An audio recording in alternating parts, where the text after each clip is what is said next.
Before churches filled our villages, before deliverance, pastors and the crusades, the Ofo already existed amongst the Igbo people. Many misunderstand it today. Some fear it, some call it idol worship. But in many families, the Ofo represented truth, justice, accountability, and ancestral continuity. To inherit the Ofo was not simply to hold an object, it was to accept responsibility for the family. And in Umuadara village, that responsibility fell on Emeka, the first son of Pa Okafo. The burial of Pa Okafo brought the entire village together.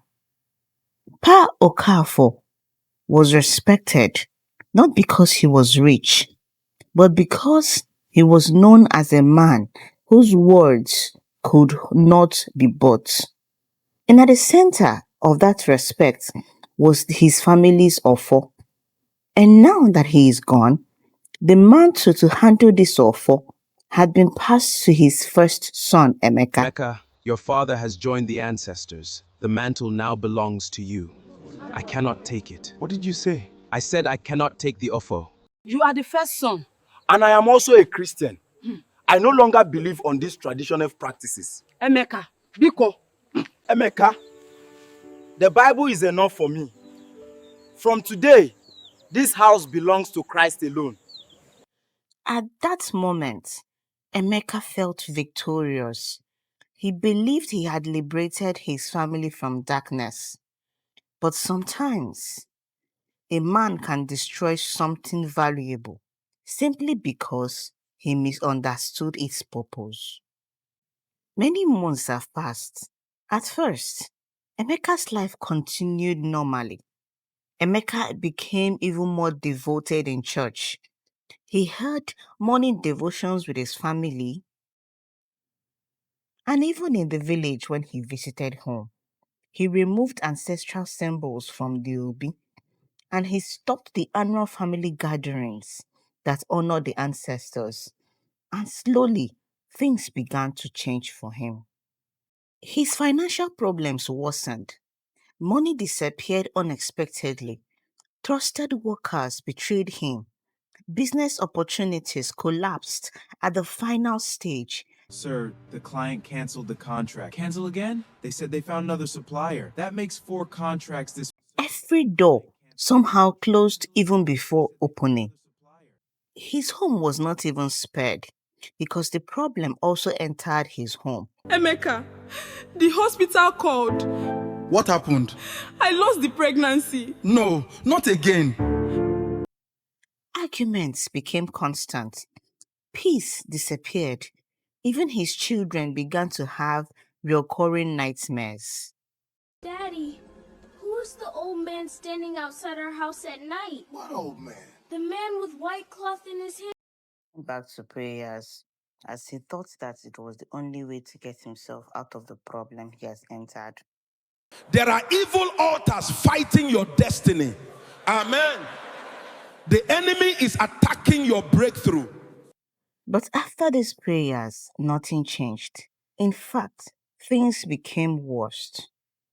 One evening, Emeka took his bags and went back to the village. Exhausted and frustrated, Emeka returned to the village. For the first time in years, he looked broken. You look tired. Life has not been fair to me. Your father warned you. So all of you now believe ancestors are attacking me? No. Your fathers are not fighting you. You are fighting what held this family together. The Ofo is just wood. No, the Ofo was responsibility, discipline, truth. Your father never lied with it. Father, what did this truly mean to you? Perhaps for the first time, Emeka became quiet because deep down, he knew something was missing. Not spiritually, morally, culturally, or emotionally. He just knew within him that something was truly missing. So that night, Emeka entered into his father's obi. In one corner, wrapped carefully in a white cloth, was the abandoned offal. In this quiet moment, he slowly began to remember. He remembered his father settling disputes fairly, feeding strangers, protecting widows, keeping his words, and suddenly Emeka realized something. The offer was never about idol worshipping. It was about responsibility to family and to the community.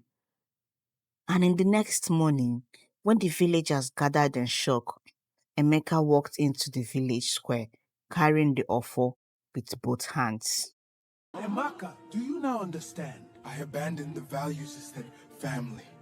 And I blamed spirituality for the consequences of my own pride. And what have you learned? A man can change religion, but he must never abandon the truth that held his people together. And from that day onwards, peace slowly returned. Not magic, not sudden miracles, but restoration. His brothers united, family disputes became settled, his home became peaceful again. And little by little, life began to open up for him once more. Sometimes the battle is not between Christianity and tradition.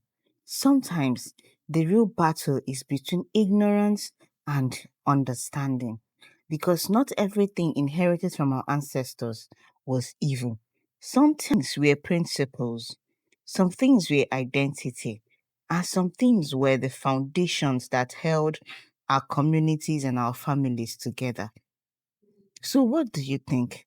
Did Emeka do the right thing by restoring the Ofo? Or should al- tradition always be abandoned for modern religion? Share your thoughts in the comment sections and subscribe to our channel.